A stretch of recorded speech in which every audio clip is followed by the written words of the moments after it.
வினோத் இயக்கத்தில் விஜய் நடித்திருக்கும் ஜனநாயகன் திரைப்படம் அடுத்த மாதம் 9ஆம் தேதி ரிலீஸ் ஆக இருக்கிறது. படத்தின் ஆடியோ வெளியீட்டு விழா நாளை மலேசியா தலைநகர் கோலாலம்பூரில் கோலாகலமாக நடக்கிறது. இதுதான் விஜயின் கடைசி இசை வெளியீட்டு விழா என்பதால் நிகழ்ச்சியை நேரில் பார்ப்பதற்கு ரசிகர்களும் செலிபிரிட்டிகளும் மலேசியாவுக்கு படையெடுக்க ஆரம்பித்திருக்கிறார்கள். நடிகர் விஜய் கடந்த வருடம் அரசியல் கட்சியை ஆரம்பித்தார். தமிழக வெற்றிக் கழகம் என்ற பெயரில் கட்சி ஆரம்பித்திருக்கும் அவர் இன்னும் ஒரு படத்தில் மட்டுமே நடிப்பேன் என அறிவித்திருந்தார். அந்த படத்துக்கு ஜனநாயகன் என்று பெயர் வைத்து வினோத் இயக்கினார். இதில் விஜயுடன் பாபி தியோல், பூஜா ஹெக்டே, மமிதா பைஜு, பிரியாமணி என பலர் நடித்திருக்கிறார்கள். KVN நிறுவனம் இந்த படத்தை தயாரிக்க அனிருத் இசையமைத்திருக்கிறார். இப்படத்தின் அறிவிப்பு வெளியானதிலிருந்தே இது தெலுங்கில் பாலையா நடித்த பகவந்த் கேசரி படத்தின் ரீமேக் தான் என்று சொல்லப்பட்டு வருகிறது. படத்துடைய முதல் சிங்கிளில் வரும் சில விஷயங்களை டீகோட் செய்து உறுதியாக அப்படத்தினுடைய ரீமேக் என பலரும் சொல்ல ஆரம்பித்தனர். ஆனால் கடந்த சில நாட்களாக வெளியாகும் போஸ்டரை வைத்து பார்க்கையில் முழுக்க அந்த படத்தை அப்படியே எடுத்திருக்க மாட்டார் என்றே தோன்றுகிறது ரசிகர்களுக்கு.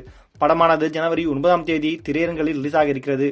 இது ஒரு பக்கம் இருக்க, தமிழ்நாட்டில்தான் படத்தினுடைய ஆடியோ லான்ச் நடக்கும் என எதிர்பார்க்கப்பட்டது.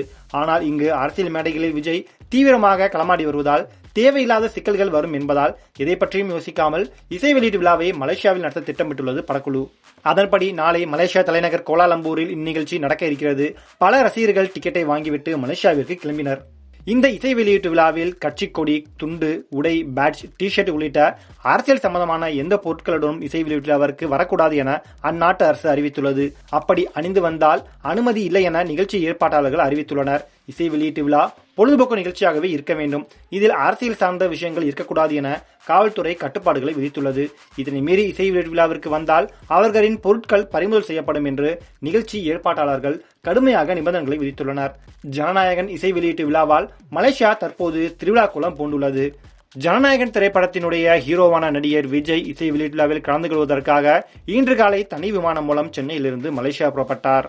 இவரை தொடர்ந்து தமிழக வெற்றிக் கழகத்தினுடைய பொதுச் செயலாளர் புஷி ஆனந்தும் மலேசியா சென்றார். பல பிரபலங்கள் தற்போது விமானங்கள் வாயிலாக மலேசியாவிற்கு கிளம்ப தொடங்கியுள்ளனர். இந்நிலையில் இந்த இசை வெளியீட்டு விழாவில் இயக்குநர் நெல்சன் திலீப்குமார் கலந்து கொள்வதாக தகவல்கள் வெளியாகியுள்ளது.